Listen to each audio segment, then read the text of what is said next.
Part 4. Step Pyramid. 2675 to 2650 BC. 22. Djoser's Kingdom. Of the 10 million tourists that visit Egypt every year, a fair number take a charabanc to the desert cemeteries of Saqqara, an hour from Cairo along bumpy roads, past stunning fields and pyramids half buried in the sand, through groves of palms, until they are disgorged with a pneumatic swish, onto a windy plateau. A slow walk through yellow sand, down a narrow passageway and through the flicking shadows of an oddly fluted colonnade, in Djoser's pyramid, that strange familiar monument is revealed across a bright white court. Excavated and explored during the 1920s and 1930s by James Quibell and Cecil Firth and other officers of Egypt's Service des Antiquités, and later rebuilt from the millennial detritus of stone plunderers and lime burning by the architect Jean-Philippe Lauer, the pyramid and its remarkable enclosure places visitors in a 4,000-year-old environment and at the same time sets their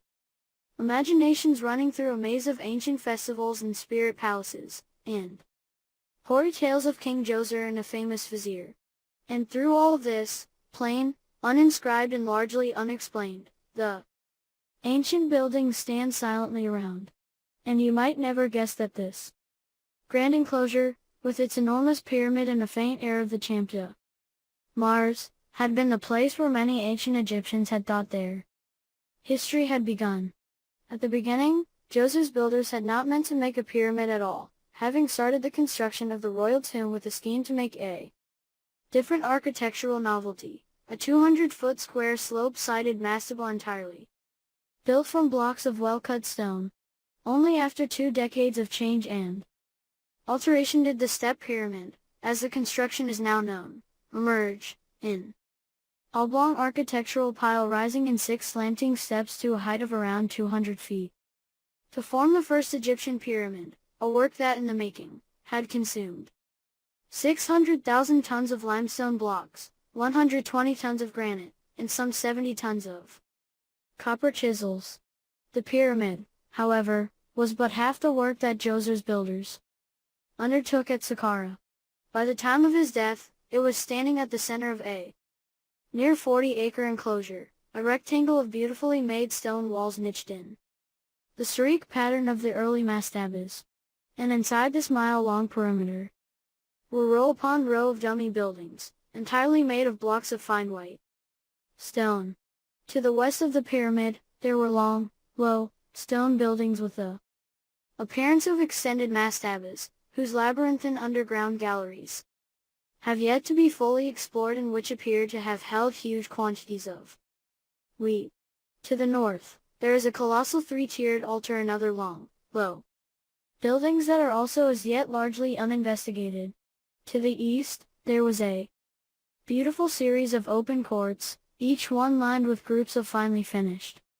buildings whose elegant facades gave the appearance of simple buildings thinly made from wood and rush, but in reality were entirely solid structures sheathed in fine white limestone and filled with rough-cut blocks. To the south, set against the perimeter wall, there is a mysterious mastaba of stone with a splendid frieze of spitting cobras. It has a royal burial chamber set beneath it that is the equal of the one beneath the pyramid, and it is similarly constructed from a dozen massive granite blocks set in a deep, wide shaft. And the volume of stone required to make this unique environment, these architectural masterpieces that are the world's oldest stone block buildings, was equal to the volume of stone required to build the pyramid itself. Djoser and history. It is sometimes said that the first indisputable proof that the Earth is round was the photographs taken by the first astronauts. In similar vein, the erection of Djoser's pyramid provided Pharaoh's subjects with visible evidence of the power of the transport and supply systems that they had built over the previous half-millennium and which were the very essence of the state. Nor was the unique role of Djoser and his monuments in the making of the pharaonic state forgotten during the later dynasties. Graffiti written by pharaonic scribes on the half-tumbled stones of his great enclosure in the following millennium say that it was as if heaven were within it, as if it were a place from which the sun might rise, while in later lists of kings, court scribes would write Djoser's name in red ink rather than their usual black, and in text and temples from Aswan to Alexandria, both the king and his fabled courtier Imhotep were offered prayers and admiration as the originators of everything, from stone building to the arts of medicine. Before King Djoser, so some later texts describe, the kingdom had been ruled by a succession of near-mythic monarchs. Only after Djoser, so the pharaonic lists and classical sources agree, had Egypt been ruled by mortal men, and it is their stories that make up the best part of the heroes in the noisy narratives of Greek histories. In the 20th century of the present era, the great philologist Egyptologist Sir Alan Gardner would still describe the vast unlettered ages before the times of Djoser and the pyramids as a time where a solid foothold of evidence is so lamentably absent. Yet the information available for Djoser's reign, as for all the monarchs of Third Dynasty, which Djoser is considered to have founded, is as thin as that for earlier dynasties, and there are hardly any footholds for traditional historians. Data currently available are sufficient neither for determining the length of reigns for each king nor the length of the dynasty as a whole, as a leading chronologist recently observed. So traditional history books fall back on later legends and the oldest surviving record of the period, a fragmented papyrus known as the Turin Canon, which was written at least 14 centuries later, and which gives Djoser 19 years of rule, while Manetho's account in the Egyptiaca, written 1,000 years after that, awards him 29. Djoser, then, is still a semi-legendary monarch, his very name, indeed, a word meaning hallowed or holy, being a later literary invention used by people like the scribes who wrote the name and the graffiti they left within his pyramid enclosure. Contemporary inscriptions, on the other hand, name its builder as King Netriket. It is the buildings by themselves, the impressive remnants of his monuments, that provide the name of Djoser/Netriket with an air of substance. His pyramid stands as a marker for the train leaving the tunnel of the Second Dynasty, where surviving monuments are thin on the ground and those that yet remain have none of the resonance of Djoser's unique pyramid enclosure, with its courts and their solid full-size model buildings. Here, history is architectural, and it is to be found in both the building's forms and also in the materials from which they are made, in the extraordinary switch, especially from mud brick to the stone block, which immediately became the supreme medium of the courts of all the later pharaohs. The fundamental skills required for such a change, of course, were already available. Stone working skills had long been held in great abundance in the royal workshops, whilst the support systems of transport and supply required for the realization of such an ambitious project had been built up over the previous half-millennium. They were, indeed, the sanctified quintessence of the state itself. What, then, was required of Djoser's courtiers and craftsmen was the imagination to conceive of making royal funerary architecture out of the traditional materials used by the stone vase workshops, and the energy and administrative abilities to ensure that the court system of supply and control would work as it never had before. The switch to stone. By Djoser's day, as the fragments of tens of thousands of splendid vases found at Absconditus testify, the production of hard stone vessels had been a major court activity for several centuries. Such wares were clearly prized. That other examples of this same courtly industry have been recovered from relatively modest tombs throughout the lower Nile suggest that they may also have been used as a kind of courtly commerce in fine things, as royal favors, a function that would appear to have been graphically acknowledged during the Second Dynasty with the invention of a hieroglyph of a stone pot with legs, a composite sign used to denominate the phrase that which is brought long before stone was taken up for building pyramids. Therefore, work stone of itself had held a special status at court, nor were those special qualities denied when the prime use of that material was switched from vase to block. Dull grey mud brick, on the other hand, had been used by all and sundry for a millennium and more, and for a variety of mundane purposes as well as for the royal tombs and the architecture of their accompanying enclosures. Made from water and Nile silt, and often with the judicious addition of chopped straw or sand, the ingredients of mud bricks were readily available throughout the region of the lower Nile and were manufactured simply by laying out their wet, new-made forms in the sun. Such huge structures as the nobles' mastabas and the royal tombs and funerary enclosures of the early dynasties were swiftly built and easily set up, and they have proved so durable in the Nile-side deserts that, though weather-beaten and eroded, many of them yet survive. Stone, on the other hand, is intractable and slow to work, and requires metal tools to both extract and shape it. Much of the step pyramid enclosure, too, is made of varieties of stone that had been previously favored by the quartz stone vase manufacturers, and could only be obtained from relatively distant sources. Right from the outset, therefore, the making of King Djoser's stone block funerary architecture was building on a very different scale from anything that had been done before. Of the 3 types of stone used in Djoser's monuments, 2 were shipped along the Nile. Only the coarse limestones used for much of the filling and foundations of his buildings seem to have originated at Saqqara, mined directly from the plateau just outside the great enclosure, so that part of its white walls would have appeared to stand above a great dry moat. The monuments facing stone, however, a finer in limestone, was probably quarried from the desert cliffs and hills that lie behind the modern town of Tura, a few miles to the north of Awan on the east bank of the river, the mason's appreciation of that pure, unblemished rock having begun long since, in the heyday of the stone vase makers. Barged in blocks of up to 30 tons or so and pulled from canal-side quays up through the desert onto the cliff-top plateau, Tura limestone was used for both the body and the casing of the step pyramid, for its grand enclosure walls and also for the facing of all the other buildings in the enclosure, which are themselves as finely finished as an archaic vase.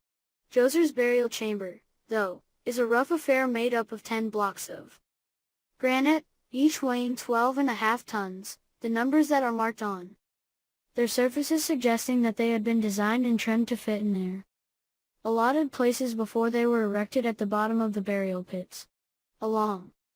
with a second set of blocks that make up a second burial chamber which lies beneath the southern mastaba. All these granite blocks were quarried at Aswan and shipped downstream to Memphis. So the step pyramid and all the buildings in its grand enclosure are manifestly products of the state's supply lines, as indeed were the huge cargoes of tools and provisions required to support King Djoser's various labor forces. So the wooden river boats that first appeared within the painted tomb at Hierakonpolis, which had provisioned the Nakwadan communities of Memphis and supplied the Delta estates with implements and laborers, and whose cargoes had filled the royal tombs at Abydos, were reorganized in Djoser's time to sustain the work of the 3,000-odd core craftsmen who, it may be estimated, were required to build the royal monuments. And special barges of unprecedented size must have been constructed to accommodate the huge blocks of stone which were also being shipped. The skill and confidence that the masonry of Djoser's compounds displays from the very outset of the work show that the craftsmen who formed the hard core of this enormous enterprise were already seasoned stonemasons. They were thus drawn from the cord face-making workshops, the only workforce of any size that would have had the necessary experience and ability. Nor did this radical change of product, from vase to block, necessarily represent a challenge in the amount of work these craftsmen masons had undertaken. A statistical analysis of the energy required to manufacture the extraordinary quantities of vessels that were deposited in the archaic cemeteries shows that the court workshop's previous levels of production of hard stone represents a greater expenditure of labor than that required for cutting the relatively soft limestone building blocks employed in Djoser's monuments, underlining the direct connection between vase and block and the remarkably rapid shift of focus undertaken by this traditional court workforce. Archaeologists excavating Djoser's complex found the distinctive marks of vase Makers flint drills on dozens of stones. The craftsmen, it appears, were still employing some of their old methods. The fundamental change, however, from vase to block signaled the ending of that grand archaic industry. After Djoser, as more and larger pyramids were built, though the physical dimensions of stone vases tended to increase, the level of their production went into a severe decline, and the ancient craft never regained its previous position as the major consumer of the court's resources. That role had been taken over by the entirely novel profession of stonemasonry, which in a single generation would come to hold an unsung though defining role in the culture of the later pharaonic court. The decision to use rectangular stone building blocks on such an unprecedented scale not only demanded the immediate attention of the court's vase workshops, but also unprecedented numbers of copper chisels and of the little hand saws which can cut soft limestone with a surprising ease. That the Absconditus burial chamber of Djoser's father, Khase had been lined with blocks of limestone smoothed and marked with small copper chisels, a novel architectural finish, and a previously unrecorded usage of a traditional tool dash, suggests that the pharaonic prospecting gangs were already surveying the mountains of the eastern desert and the Sinai Peninsula for mining sites. They were now producing relatively plentiful amounts of the soft red metal that, until the introduction of iron tools into Egypt in the first millennium BC, would be the primary material of pharaonic tools and weapons. Given that copper chisels quickly wear away, even when working a material as chalky as fresh-cut limestone, building on the scale of Djoser monuments required considerable amounts of that malleable metal. In fact, the million and more tons of cut stone blocks which comprise King Djoser's pyramid enclosure would have probably required some 70 tons of copper for their fashioning. An unprecedented quantity of such material in the ancient world. Cast in little desert furnaces set up close to the mines, the ingots would presumably have been transported to Memphis and Saqqara for recasting, for the most part, into small stone working chisels, a few of which the archaeologists found in the step pyramid enclosure. This, then, was a logistic undertaking on a previously unknown scale. The years of quarrying, mining, barging and building that such grand monuments as pyramids require for their completion, necessitating the establishment of settlements of laborers, quarrymen, sailors, shipwrights and miners all over Pharaoh's kingdom, and of course, in common with the courtiers and the king. All these professionals would have required provisioning. In common with most of the activities of ancient life, evidence of these extraordinary labors has almost disappeared, and is only tokened now by the buildings in the step pyramid enclosure, by the reliefs of Djoser on the rocks of Sinai, and by a variety of mud seals stamped with the royal name that have been found in excavations in settlements and cemeteries all through the valley, from the delta to the cataract at Aswan. Now, though, the sturdy little statue of the boat builder Anqua, with a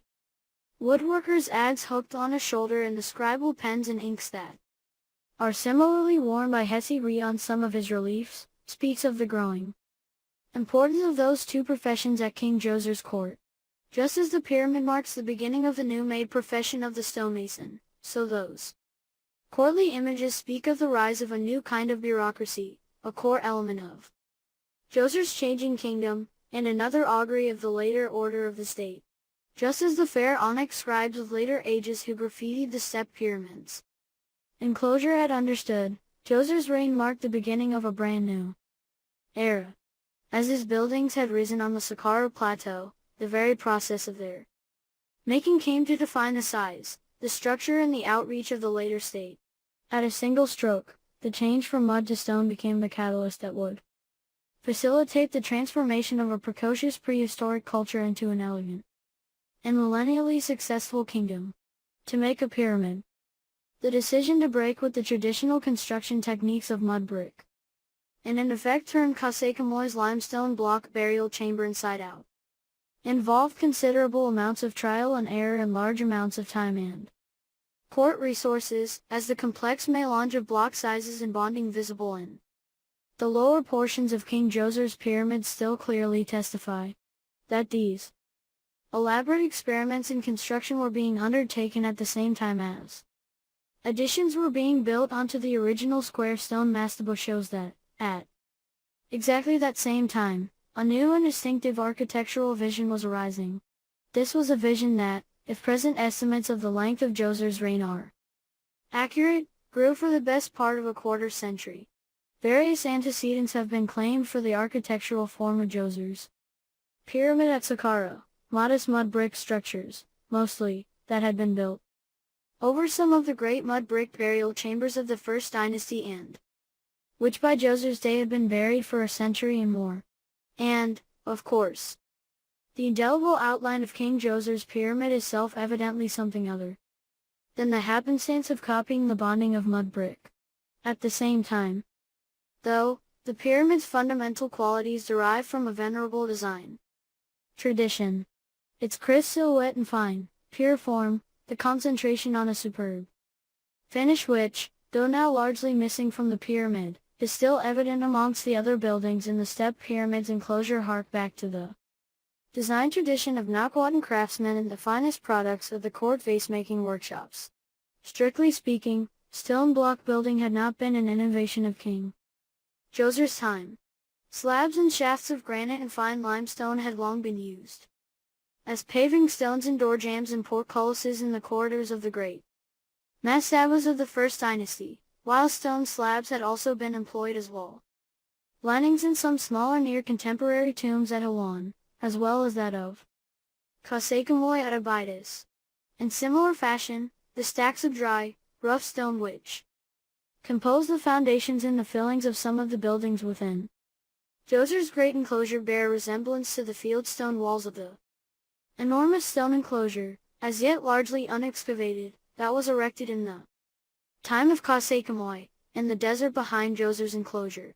By Djoser's day, however, there were pressing practical reasons for the tomb makers to abandon mud brick architecture, for the superstructures of some of the contemporary mastabas were reaching sizes close to the limits of mud brick as a building medium. The great contemporary mastabas at Beit Khalif, for example, the largest of which is 280 feet long and almost 40 feet high, would have disintegrated under their own weight had their builders stacked more bricks on top of them without providing additional support in wood or stone. Stone alone, in fact, could stand as high as Djoser's pyramid, and stone alone could be set in such crisp, straight and enduring lines.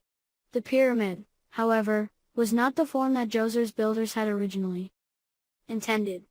As we have seen, they had first made a square, slope-sided mastaba, whose simple forms were probably derived from the modest superstructures of the earlier royal tombs on the el-Qab at Abydos, and whose dimensions were considerable smaller than some of the contemporary mud brick mastabas. From the beginning, though, the unique ambition of King Djoser's builders had been to make a monument of stone. This was the mastaba that may still be seen today, for it is part visible in the body of the later pyramid, and it was laid out in straight and perfectly leveled lines on the surface of the desert, its sides and corners set to rise with the symmetry and precision of a fine stone vase. These novel architectural qualities, it appears, had immediately impressed. So, with the mastaba finished, yet with the national supply system still sending provisions to the workforce at Saqqara, with the miners smelting ingots of desert copper and gangs of quarrymen producing considerable quantities of fine stone blocks, the craftsmen masons first set a series of larger mastabas against and over the finished original before piling a succession of more slope-sided mastabas one atop the other in a series of steps, a feat utterly unrealizable in mud brick, so that finally they created a unique, unmoving, solid structure, almost 200 feet high, whose crisp, clean lines were entirely clad with tura limestone as finely finished as a limestone vase. To keep such an enormous structure straight without the aid of modern surveying equipment presents a special range of problems that modern builders never have to consider. Clearly, the earlier experience of building enormous Mud brick structures greatly aided the work in its first phases. The influence of brick building shows as well in the battered walls of the first stone mastabas, which are typical mud brick forms, an angle that is repeated at the rise of the pyramid's 6 steps. Now, though, as they built ever higher, the masons were able to employ the unyielding qualities of stone to stop their building crumbling under pressure, and also to keep a constant check on the building's shape and level, for, as always with such large and solid structures, there was a constant danger of it shifting out of true as it rose higher and its weight increased. And so, by using blocks of stone and water as a level, and stretched lines of cord, and plumb bobs, and the touch of fingertips across 2 adjacent stones to check for the slightest movement, and by constant observation and alignments with the night stars, which are the oldest known of all fixed points, they made a perfect pyramid that could be seen from Memphis far below them on the plain and from across the river at Holon, and 10 miles and more, north and south, all up and down the river. Antiquarian. At the same time that Djoser's builders were busily creating a brand new architecture with blocks of stone, the craftsmen working on the other buildings inside the pyramid's enclosure were carefully recreating in blocks of stone the forms of some of the traditional indigenous architecture of the settlements of the Lower Nile. As Djoser's pyramid makers were building the foundations of future pharaonic culture, therefore, the other half of his workforce was working in an atmosphere that was self-consciously antiquarian. Though a few of the galleries and tunnels beneath the step pyramid may have lain open since ancient times, the best part of them were blocked off by Djoser's builders, by drifting sand and rock falls, so it was only in the 1920s, when the archaeologists of the Service des Antiquités undertook their full clearance, that some 40,000 fine stone vessels were discovered lying in the long dark corridors. Collected up by Djoser's work gangs, they had been stacked and stored in sacks, vases, cups and dishes by the ton, many of them cracked and broken and looking for all the world like dusty clutches of dinosaur eggs, a grand accumulation of the products of the royal stoneworking workshops since their beginnings. And the oldest of them bore King Narmer's name engraved or scratched into their surfaces, or sometimes simply inked in red and black by practiced scribal hands. Dozens of these vessels bore laconic and often enigmatic inscriptions. This, after all, was not a literary age, that between them named most of the kings who had reigned before Djoser, and recorded specific events. Some of them recorded the names of 2 or 3 successive kings, while others announced or commemorated various courtly events. Others still named regions and settlements in the Nile Valley, most frequently the Great Quarry in Middle Egypt, anciently called Hadnub, that had supplied the alabaster, from which a great part of the subterranean store of vases had been made. In some, the vases held a partial history of their times, a court circular in stone. That Djoser's agents had gathered such a vast collection and stored it carefully beneath the royal pyramid suggests the kind of retrospection in the court, especially as many of the inscriptions bear a direct resemblance to others found in the far earlier royal tombs at Abydos. That the Second Dynasty kings are equally well represented in these texts suggests that those vases, too, may also have been collected from their tombs, for certainly the substructures of at least 2 of them lie just outside the step pyramid's eastern enclosure wall. Perhaps King Djoser's builders had dismantled some of those missing royal tombs, or, and more intriguingly, perhaps the superstructures of those missing tombs are buried within some of the dummy buildings in King Djoser's own enclosure,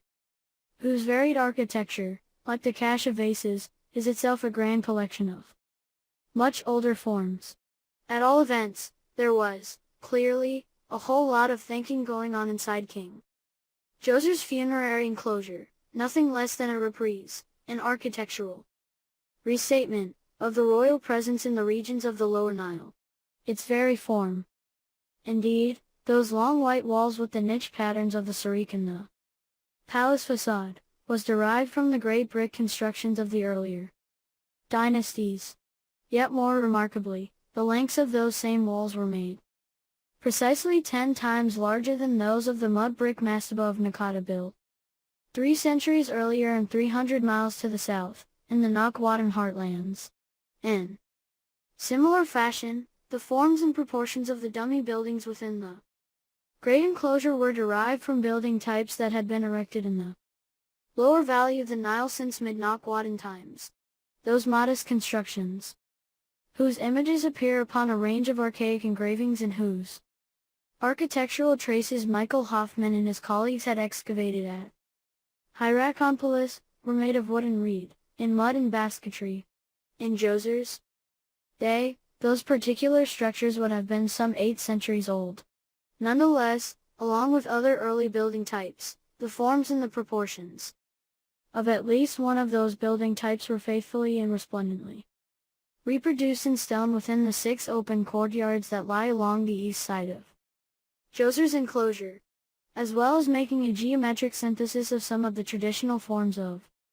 Nilotic architecture. The royal stonemasons also made clever reproductions of those buildings' original materials. Columns that reproduced the forms of reed and rush, of wooden masts, of building frames and wicket fences, of plastered mud brick walls and wooden doors left open or ajar, were all smoothly and symmetrically rendered in an elegant petrifaction that has direct precedent in the earlier productions of the stone vase workshops which had transposed the forms of woven rush and leaves and baskets into dishes made from desert stone. Nor were these merely rococo demonstrations of the craftsman-builder's skills, nor certainly, as is sometimes claimed, examples of their naive simplicity. These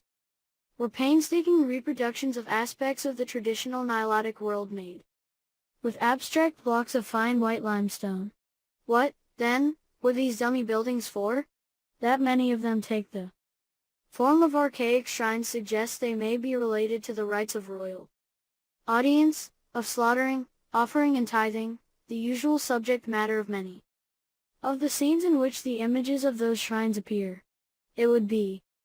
reasonable, therefore, to suppose that the courts in which these dummy buildings stand are representations of the environments in which the ancient originals had stood. Thus they are stony imitations of the ambience of the living rites of audience that, along with the shrines and the other buildings associated with the royal court, had been established in some of the settlements along the lower Nile for many centuries. Unfortunately, the archaeologists found very little in most of these open courts to support or contradict such theories. In 2 of them, however, they discovered that King Djoser's masons had carefully reproduced the throne dais in polished blocks of Tara stone, such as appear in early scenes of royal audience. And one of these stood at the southern end of a narrow court about 100 yards in length, whose sides had once been lined by rows of dummy buildings with the appearance of archaic shrines. As its excavators realized, the complicated shape of the throne dais in the narrow court was somewhat similar to those drawn in the hieroglyphic image of a double throne and canopy set up on a podium. This was a hieroglyph which appears from the time of the first dynasty and was later used as the determining sign to designate the term Heb, the name of a millennially celebrated series of court rituals now known as said festivals. Here, then, Djoser himself may well have sat, in spirit or in flesh, in regal ceremonial distinctive statues that were found scattered throughout Djoser's great enclosure give further credibility to the impression that some of these open courts were reproductions of the courts of royal audience and, especially, of slaughtering and tithing. The statues bear a strong resemblance in their technique to the high shining sculptures of Djoser's nobles and are of equal if not superior quality, yet have entirely different subject matter. Though complete works in themselves, these sculptures are simply busts or heads, or rows of heads, thrust forward in the age-old pose of prisoners waiting, with the same dignified resignation that you sometimes see on modern news reports, for the coup d'grace. An earlier example of the same tragic genre had been found at Hierakonpolis, in the mud brick enclosure of Djoser's predecessor. Kasekamoi, where it had served as a doorpost, the socket grinding into the back of the out-thrust neck. At Hierakonpolis as well, in the archaic temple. Quibel and Green had excavated some near life-size sculptures of bound and kneeling prisoners with their heads set in the same distinctive attitude. Nearby, in the Great Cache, they also found many objects of both ivory and clay with drawings of prisoners in that same vulnerable pose which, of course, is a part of that considerable repertoire of images of slaughter and confinement that frequently appear on courtly objects of the First Dynasty. And after Djoser, too. Similarly posed figures, near life-size sculptures, were set up in the courtyards of several of the royal pyramids, where they appear to mark out areas where offerings are made, demarcating a zone that, in the manner of the archaic courts, is at the very edges of the living world.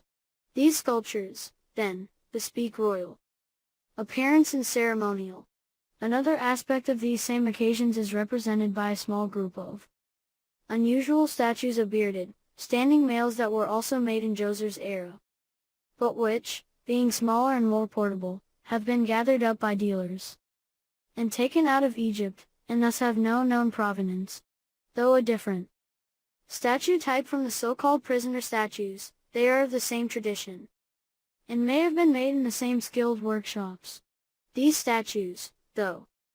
are far rarer than those of prisoners, and all of them are smashed. Even the best example, which must have stood about a foot high, is broken at the knees. At first glance, perhaps, it does not impress. Then you notice that, like the reliefs of HistoryThe, it has an unusual vivacity of line and an exquisite finish, that it is cut per model desert nice, that it wears a penis sheath as prehistoric images of men had done, and that, rather than clutching a stick, as would usually be the case in Djoser's day, its right hand grips a flint-bladed slaughtering knife such as the Nakwadans had used. This group of little statues, therefore, which may well have come from the excavation of King Djoser's great enclosure, inhabits the same zone between death and life as the prisoner statues, that zone which, in reality, was once held in the archaic royal courts. Human sacrifice had long since ceased by Djoser's day, nor is there evidence of its return in later periods. What makes these powerful images especially fascinating, therefore, is that even as the pharaonic court was engaged in building the first pyramid, making the world's first state, the long Nakwadan heritage of tithe and offering in its particular environment, that zone of life and death held in the earlier settlements, was being carefully examined, in parts of it were being set into the center of the state. 23. Sediana. Visions of the Pyramid. At the same time that the excavation of Djoser's pyramid enclosure was uncovering a mass of practical information, it was also creating a stage for the enactment of an entirely different kind of history, and a springboard of the better. Part of that is the so-called Sed court, a narrow yard lined with dummy shrine-like buildings with a dais set up at its southern end where Djoser may have sat enthroned.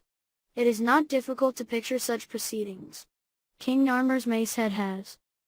already shown the king an audience, installed on a similar if somewhat simpler podium, whilst comparable installations are represented on a number of ivory picture plaques and may even have been recovered, in bricks and mortar, by archaeologists working in the Oval Court at Hierakonpolis. And certainly, said, imagery is present in some of those archaic images, just as it is also represented on a number of the stone vases stacked in the corridors beneath King Djoser's pyramid. During the following millennia, as well, until the coming of the Greeks, many of the same archaic images would be periodically remade and reassembled at the pharaonic court, and celebrated in texts and images that describe a variety of said festivals. These appear to have consisted of a number of formal appearances in which the king performed a variety of rites dressed in archaic costumes. All this, then, might suggest a connection between these later said festivals and the podium by Djoser's pyramid, and that, in turn, led to the Identification of said festivals, after the Old Testament's prescriptions, as a pharaonic jubilee, as a festival of jubilation, restoration and renewal, for many. Texts describe the later said festivals as being undertaken at specific intervals in a pharaoh's rule, and that, naturally, led to the proposal that the dummy buildings and the courts inside the step pyramid's enclosure had been built so that Djoser's spirit could celebrate the elaborate rites of just such jubilees. Unfortunately, though a great deal has been written about these said festivals, they remain essentially mysterious, despite the biblical resonances, and beyond. The fact that some of the organizing officials of later times record that they carefully collected a raft of archaic customs and costumes for their reenactment and display, there is precious little information as to their point and purposes. Even the origins of the term heb said remain unknown. So naming of one or more of the courts inside King Djoser's pyramid enclosure as a heb said court offers no genuine explanation of its function. With its air of biblical jubilee, it also provides those silent courts with false scenarios based on Western ideologies of divinity and kings. Thou shalt hallow the 50th year, he is firsteth the Jubilee. Leviticus 25.10. Given that the methods of early Egyptological research were largely drawn from those of 19th century biblical scholarship, the identification of said festivals with biblical jubilee was probably unavoidable. In similar fashion it was also conflated with the theories propounded in Sir James Fraser's The Golden Bough, a 12-volume, 25-year magnum opus and monument of late Victorian erudition, fine writing and judicious publishing, that came to a triumphant climax in a single-volume abridgment published in 1922, just 4 years before the excavation of the Step Pyramid complex had begun. An underlying, if unstated, argument of the Golden Bough, and one that, at the time, was of considerable novelty, was that the key Christian themes of a dying and resurrecting God were also present in savage superstitions, in ancient history and in pagan faiths around the world, an idea that held such broad contemporary appeal, that, along with Stravinsky, T.S. Eliot and Freud, numerous Egyptologists read and absorb the various volumes as they emerged from Fraser's study. So said festivals were frequently viewed, as Fraser had previously outlined in great and gory detail in several chapters of Volume 3 on the killing of the divine king, as having their roots in a world of prehistoric savagery. This was a world in which elderly or impotent rulers were physically tested and, if found weak or insufficient, were murdered by their successors, a fate that the semi-civilized pharaohs, it was opined, had managed to avoid by the cunning invention of a ceremonial involving a ritual renewal, in Egyptian Jubilee. Even as the archaeologists were cleaning the sand from the enormous puzzle of King Djoser's tumbled architecture, Fraser's theories were animating their interpretations. So his dying and resurrecting God sat easily upon the podium in Djoser's heb said court where, by an entirely circular logic, the king's spirit performed Fraserian rites to prove his fitness for eternal rule. This was a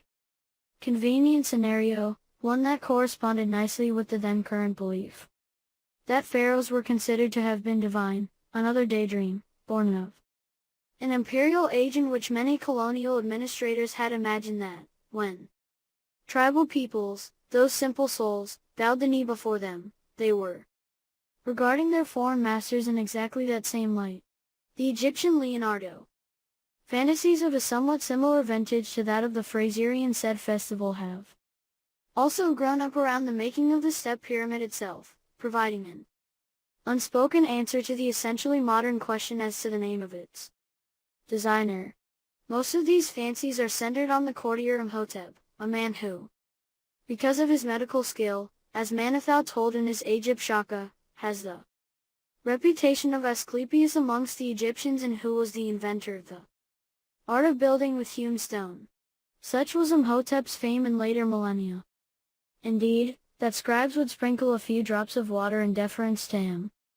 before they began to mix their inks, and in the classical manner, several of the Chapels that were erected in his honor became sanatoria and Imhotep himself a god of healing. Despite this autumn fame, however, the pharaonic Egyptians never credited Imhotep with designing the step pyramid nor indeed with the invention of stone architecture.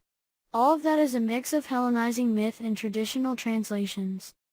of a single inscription from the time of Djoser, which was recovered during the excavation of the step pyramid's enclosure, the chancellor of the king of Lower Egypt, the first after the king of Upper Egypt, administrator of the great palace, hereditary lord, greatest of seers, Imhotep, the builder, the sculptor, the maker of stone vases, beautifully inscribed upon a royal statue base in fine archaic hieroglyphs. This ancient and somewhat oblique text has been widely interpreted as stating that Imhotep had been the first minister of the kingdom, a royal chamberlain and high priest, and that he had made sculpture in stone vases and designed the first Egyptian pyramid, that he was, in fact, as one commentator recently described him, an Egyptian Leonardo. Yet the contemporary meaning of such translations is as elusive as are the modern terms king of jazz or lord privy seal. What little evidence that has survived suggests that, rather than serving as literal descriptions of an individual personality or a list of job descriptions, they are, in common with the titles of most other cultures, coded representations of a person's standing in a community, such as a royal court or the world of jazz or even in a cemetery, or any other setting in which the text was destined to be placed. A further objection to the casting of Imhotep in the role of Leonardo da Vinci is that it is based on the belief that history is dependent on individual psychologies, characters like Hegel's Men of Destiny, whose names alone give the illusion of providing answers to such loaded questions as who designed the step pyramid? To which, of course, the only possible answer is the name of an individual with the qualities of a 19th century Renaissance genius. Yet, just as christening a part of Djoser's enclosure as a Heb court tells little of its ancient purposes, so too the provision of a single ancient name offers no convincing explanation of the creation of his pyramid. Forms and functions. Back on the ground and in reality, the various contemporary activities that find genuine architectural expression in Djoser's limestone architecture, and those on which his builders expended the better part of their energies, were connected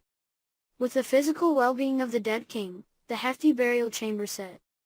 beneath the prodigious pyramid, the enormous magazines of wheat, and a maze-like building set over the sloping passageway that leads down to the royal burial chamber at the bottom of the pyramid's north face, and which is now known as a pyramid temple. This building had great alabaster basins set into its floors to collect the blood of cattle that, in the age-old manner of Nakwadan cemetery feast, could be slaughtered at the graveside.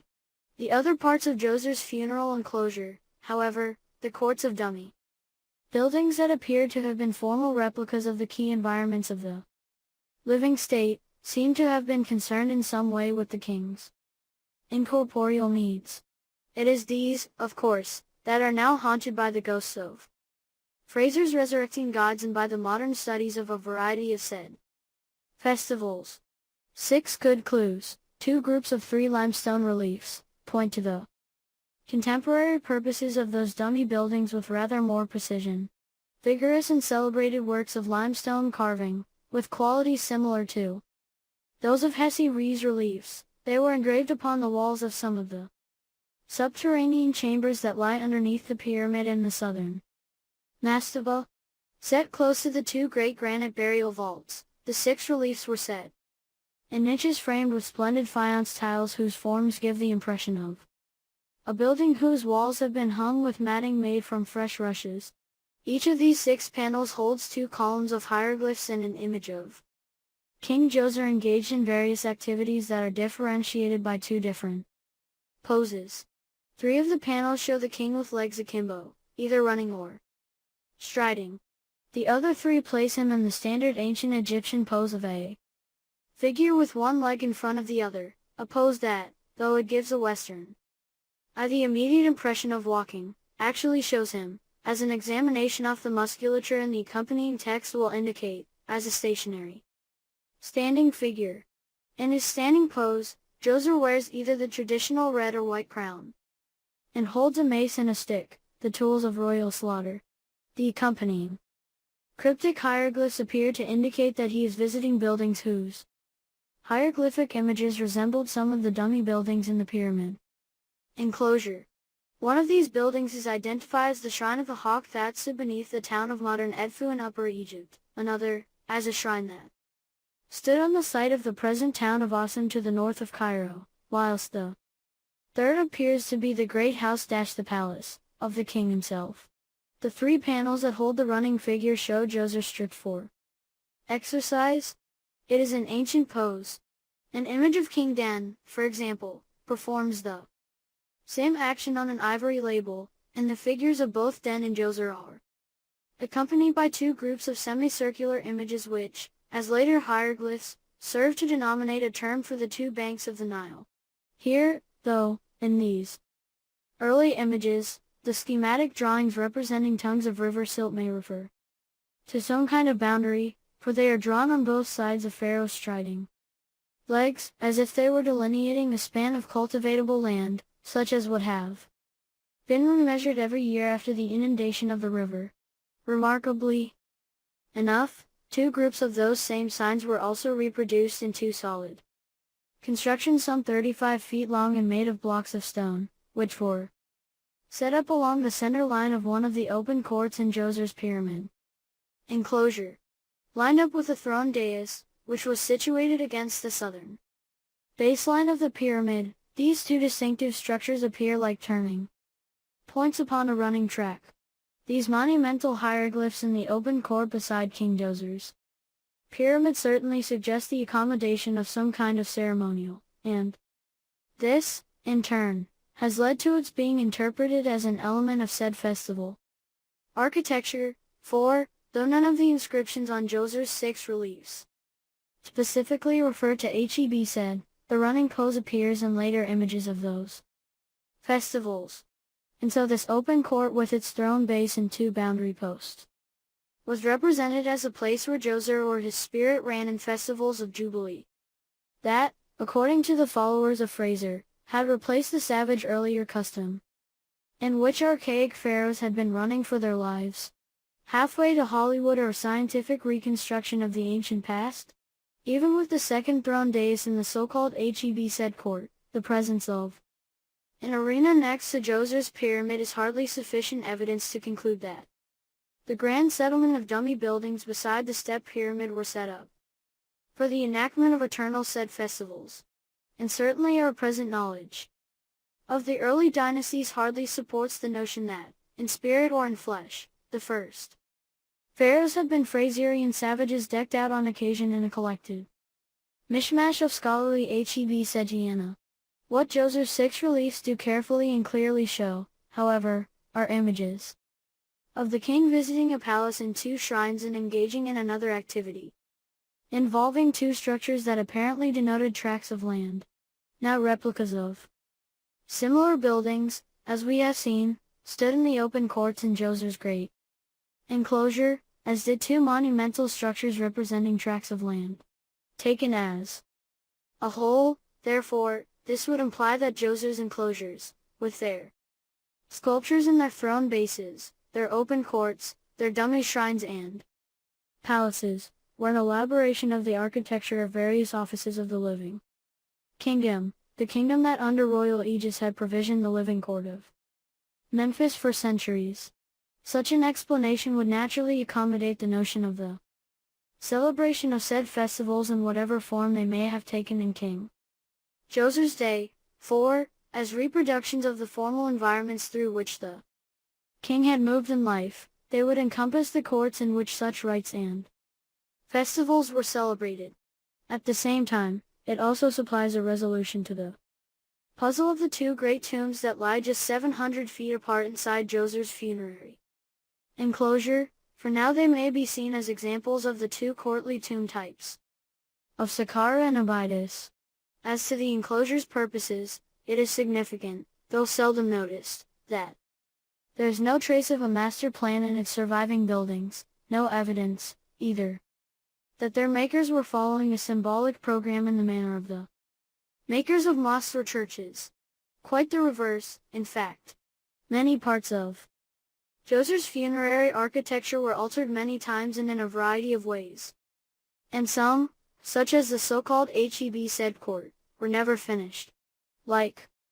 Djoser's pyramid, therefore, they are the residue of constantly changing ideas and processes. And of course, and at the same time, those courtyards and dummy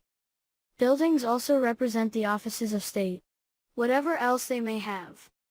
represented, both the forms and the materials of Djoser's architecture show a continuing urge to elaborate and reappraise the offices of that state. So today, when you are visiting Saqqara and walking through those beautiful stone quadrangles that are still haunted by the overwhelming presence of the king, you are witnessing part of that slow translation in which the domains and networks of the archaic kings became the kingdom of the pharaohs. 24. Deus Absconditus, the hidden god. The single most impressive image of King Djoser to have survived is a life-sized, cloaked and seated statue that was found by the archaeologists of the StoneTo Antiquarian during the excavation of his funerary enclosure, one of a number of similar works that have been reduced to fragments. It was found still standing in its original position, set up inside a small stone chamber on the pyramid's northern baseline next to the pyramid's offering temple, Djoser's serdab, which, following Marriott's borrowing of an Arabic word for cellar, has become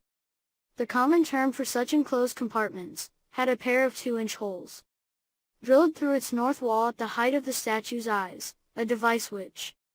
would have enabled it to see through the blocks of fine white limestone and also have enabled an officiant to waft incense into the serdab and around the statue, for a serdab has no door. Robbers have long since chiseled out the figure's eyes, which appear to have been inlaid. If later examples of such work may stand as guides, they might have been made of polished crystal and set in strips of gold. Otherwise, the little serdab had preserved its statue well, even down to its numerous coats of paint and gesso, yellow for skin, black for the wig and beard and white for the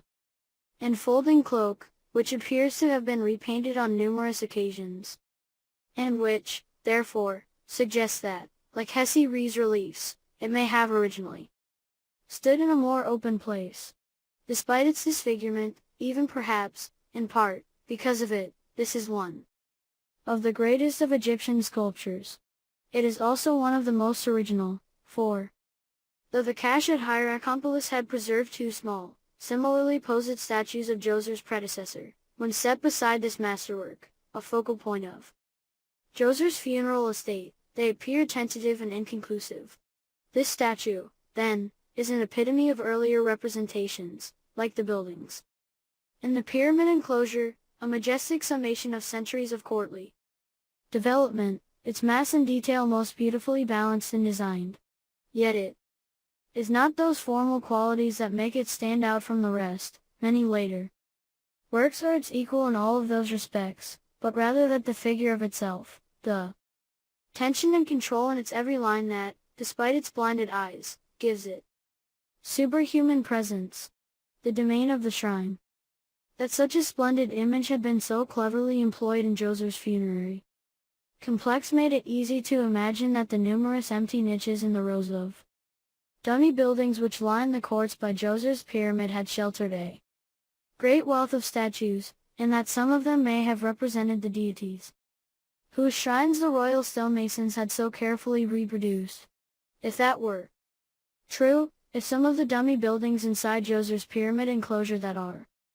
stony versions of settlement shrines rebuilt on the Saqqara plateau had housed a pantheon of traditional deities, an enormous light would then be cast on the beginnings of ancient Egyptian religion. Just as Fraser and his contemporaries had sought the origins of ritual and great gods in primitive settings, so, too, it would now appear, the later courtly gods of ancient Egypt had sprung from the worship of local prehistoric deities. Of the several early shrines that have been excavated, one of the most Remarkable was that found by Petrie in the winter of 1893 while digging on the east bank of the river opposite Abydos, at the ancient settlement of Coptis. Excavating inside the massive mud brick walls of an enclosure that had housed some later temples of an Ithyphallic deity known today as Men, he came across the scanty remnants of a circular, hut-like building sprinkled with sherds of late Nakwan pottery, and nearby, in an open area, the remains of 3 colossal siltstone statues dating, apparently, from around the time of Narmer and standing, before their destruction, at a height of around 13 feet, the great gray sculptures had been made in a manner typical for male Nakwan statues, their forms outlined by a series of grooves and lines cut and abraded into 3 long thin slips of stone. At least 2 of these statues had once grasped their erect, though now largely shattered, penises in their right hands, a pose which in later ages would become typical of images of men, and all 3 had elaborate engravings on their thighs. Careful drawings of red seashells, antelope heads, catfish, cows, and an archaic sign that is sometimes identified as an image of a lightning bolt and which would later serve as an emblem of men. May we not, therefore, assume that the hut-like building which had stood by the statues had been an archaic shrine? And that the statues are early manifestations of the god Men, for whom the later pharaohs built the nearby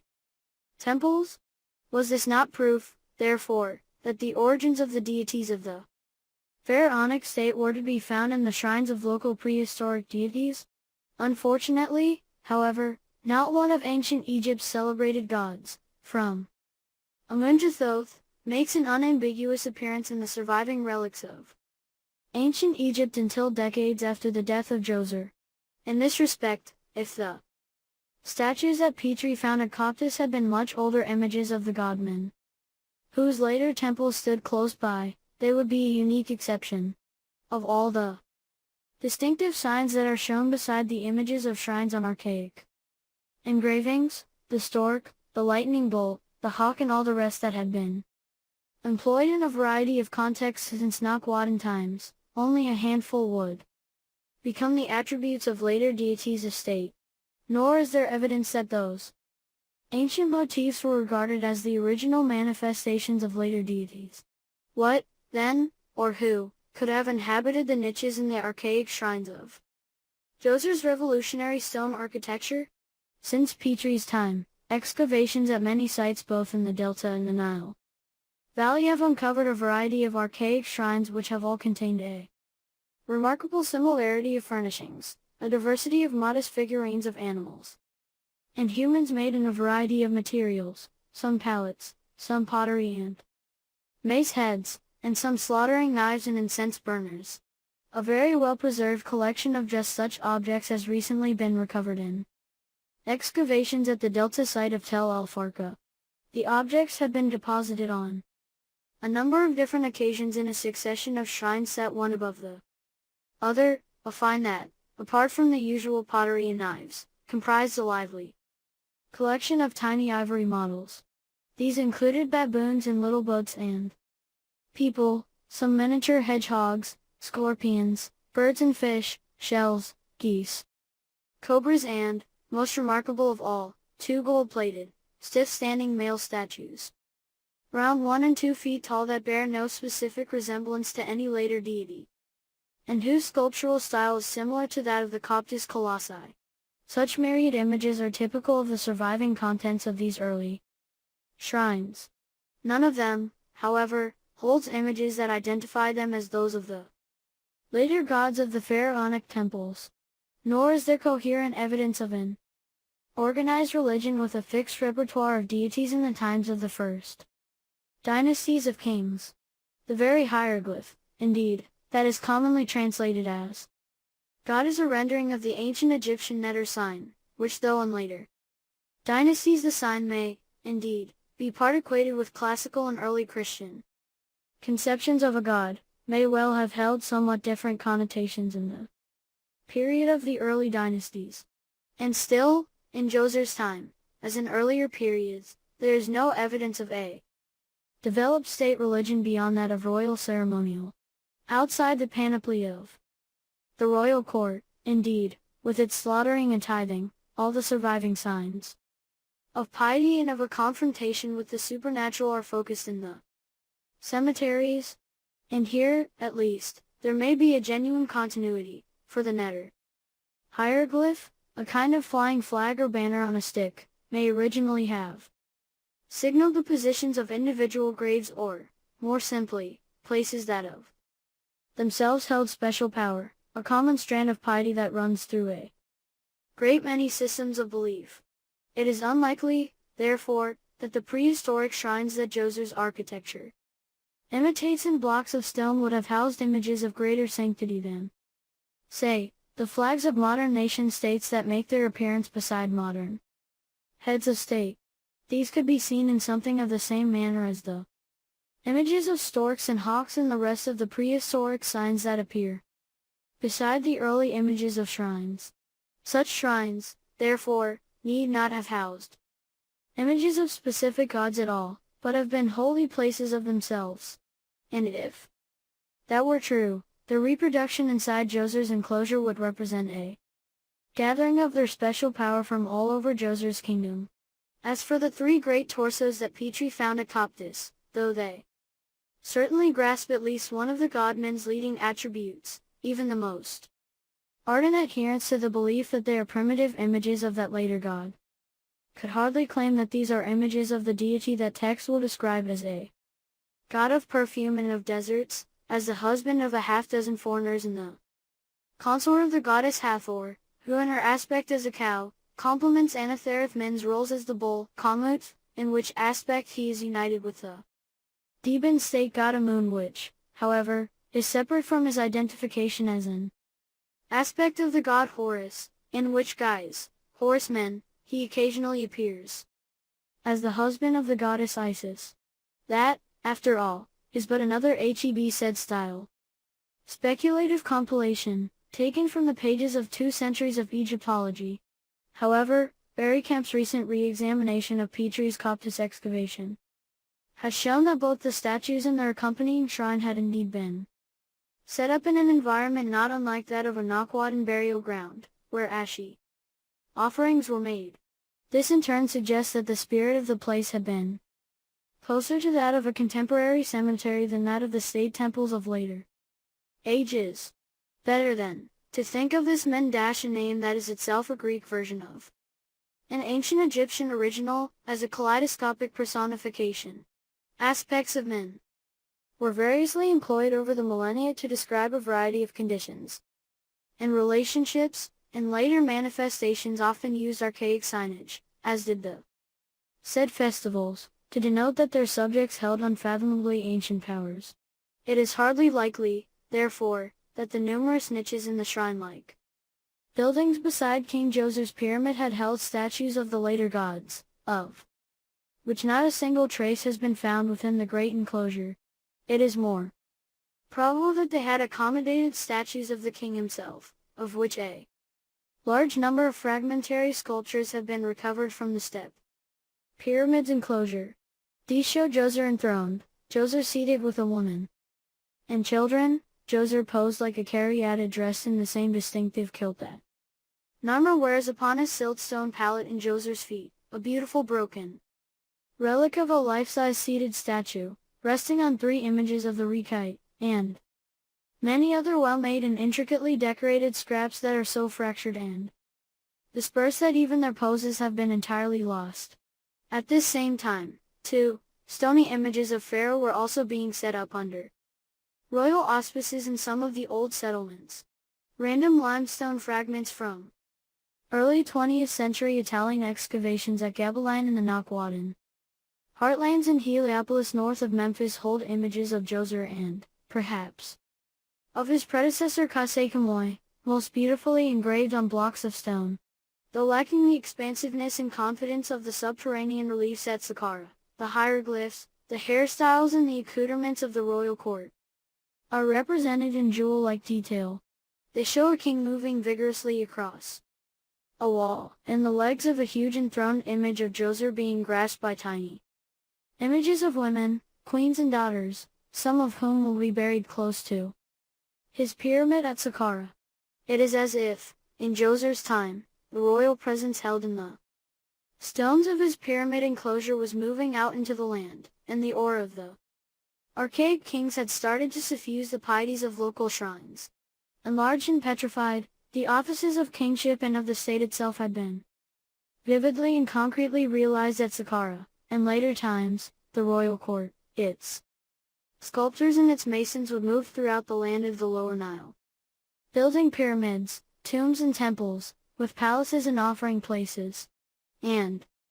sometimes, too, they marked their projects with images of prisoners' heads.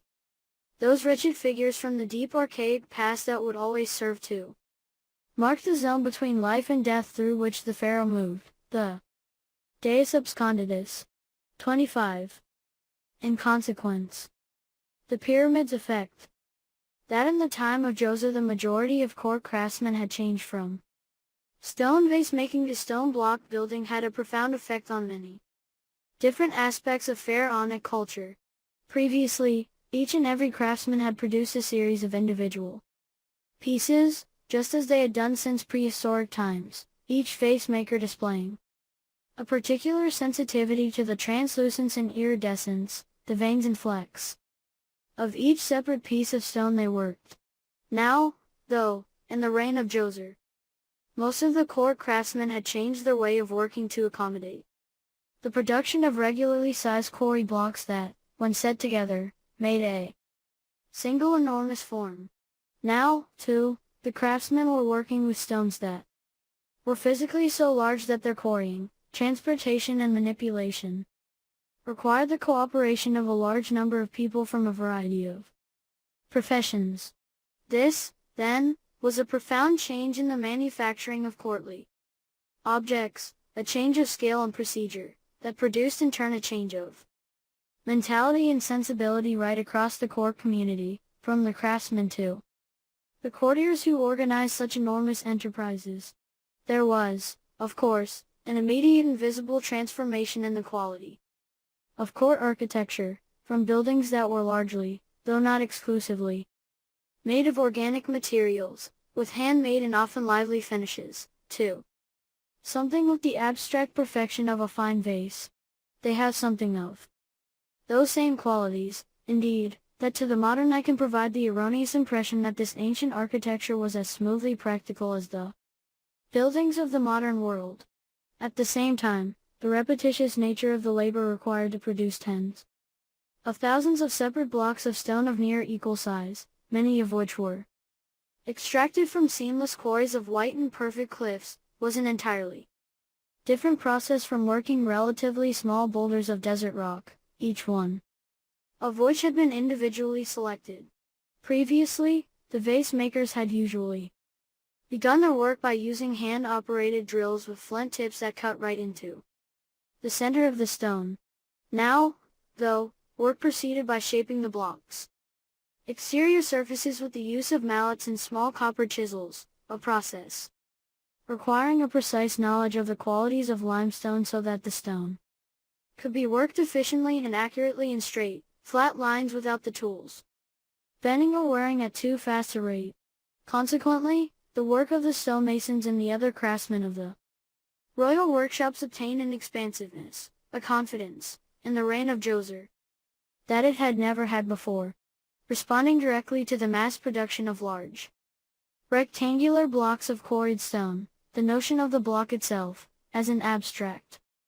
unit of design, was taken up by all branches of the court craftsmen and quickly found reflection in the designs of sculpture, furniture and architecture, as witnessed in the grand sculpture of Djoser from his serdab, the work of the court. Sculptors, especially, found a new sense of scale and form after adopting what would later become a standard ancient Egyptian method of making statues, a process by which the appropriate plans and elevations of the intended sculpture were drawn as silhouettes onto the various faces of a single abstract block of stone, each one of which was then cut down to leave a single sculpted form, which could be smoothed, polished and embellished. That process in its turn, that novel and precise drafting of the human form, led to the draftsmen who were working in relief undertaking a rigorous re-examination of their traditional ways of drawing images of the human figure, which had previously enjoyed considerable plasticity within a set of none too strictly applied conventions, were submitted to severe procedures. It was a kind of formal mapping in which, for example, silhouettes of the heads of HistoryThe or Djoser would be set in profile, just as they would appear on one of the sides of a sculptor's block, while the eye and the shoulders of that same figure would be drawn full face, that is, as they would appear on the front of a sculptor's block. Building pyramids, therefore, not only served to change the scale of pharaohs' court and government, but affected the way in which the human figure was itself perceived, the very body image of the pharaoh and his courtiers. The reliefs of Djoser, both those in the subterranean corridors at Saqqara and the fragments from the shrine at Heliopolis, are also the first known examples to have been sculpted on walls composed of many different blocks of stone. Previously, the craftsman had conceived and placed such images upon a single slab of wood or stone or ivory, and often the placing of those images had reflected the specific qualities of the particular piece of material on which they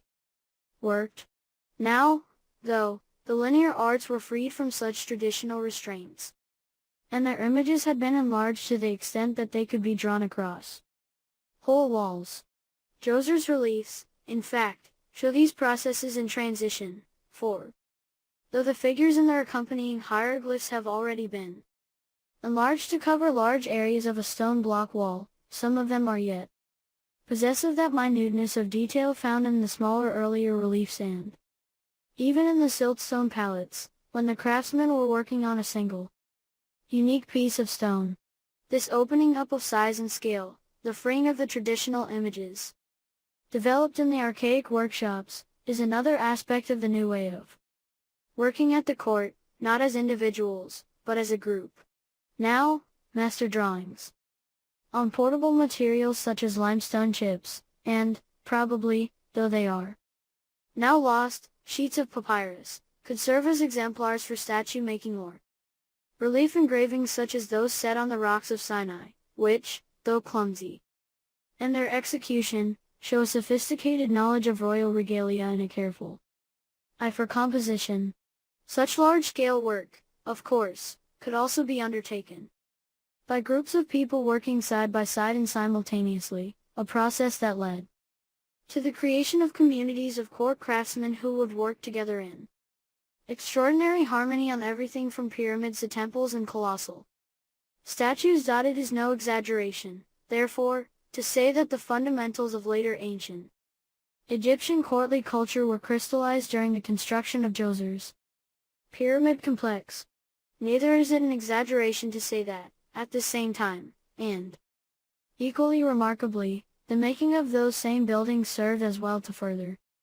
define the nature of the pharaonic state, not only in the span of the materials used and their construction, which were brought from various locations throughout the realm, from Sinai to Aswan, but also in the conception of the state itself. Though the state had long since named and marked out its specific zones of interest in the architecture of great tombs and brick enclosures and in farms, estates and quarries, it had never before specified anything as abstract as the territory of a state. Now, though, the architecture of the step pyramid complex set up the boundaries of Pharaoh's realm in a variety of ways.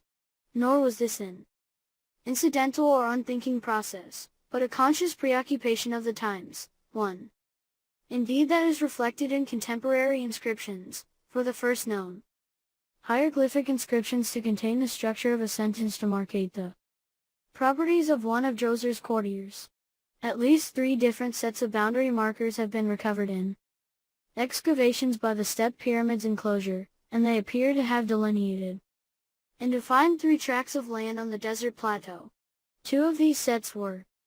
made of rough blocks of limestone set up as cairns of stones, some of which bore Djoser's name. None of these blocks, however, have been found in their original locations, and it appears they had been dismantled and reused during later phases of the building work. This, perhaps, as the plans for the contents and extent of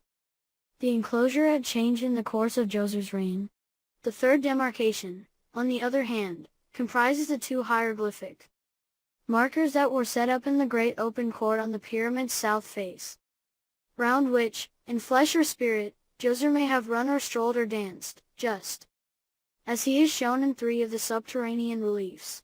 Now these elegant turnarounds, as later images of similar boundary markers are sometimes described, are set, as are the lands of the lower Nile, upon a north-south axis, that they will become the denominating hieroglyph from the term for bank or shore points, to their further use as a geographic designation, for, in later inscriptions, the kingdom of itself will be described as the 2 banks or indeed the banks of the north and south, that these 2 turn-rounds lie between the king's 2 tombs. That of the northern mastaba and the pyramid with its southern, Absconditus style tomb beneath, adds to the sense that this is an abbreviated geography of Pharaoh's realm, drawn out in stone within a single court. In somewhat similar fashion, 2 other hieroglyphic signs that accompany all of the 6 figures of King Djoser as subterranean reliefs represent 2 halves of the sky hieroglyph, which will later be called the point of turning back. Along with the silt bank markers which are drawn beneath them, they are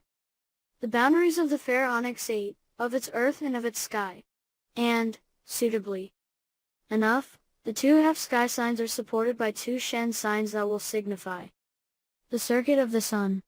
This, then, represents an entirely different aspect of Pharaoh's kingdom, one partly articulated in the images of the ivory comb from the reign of Jet, a kingdom, not of farms and estates, quarries, mines and traffic networks, but one with a broad conceptual extent, from the silt to the sky. No wonder, then, that there are no buried boats in Djoser's funerary enclosure. They were not necessary. All of pharaonic Egypt had been gathered up inside that great stone rectangle, shaped like the sign of Pharaoh's residence. It was the state defined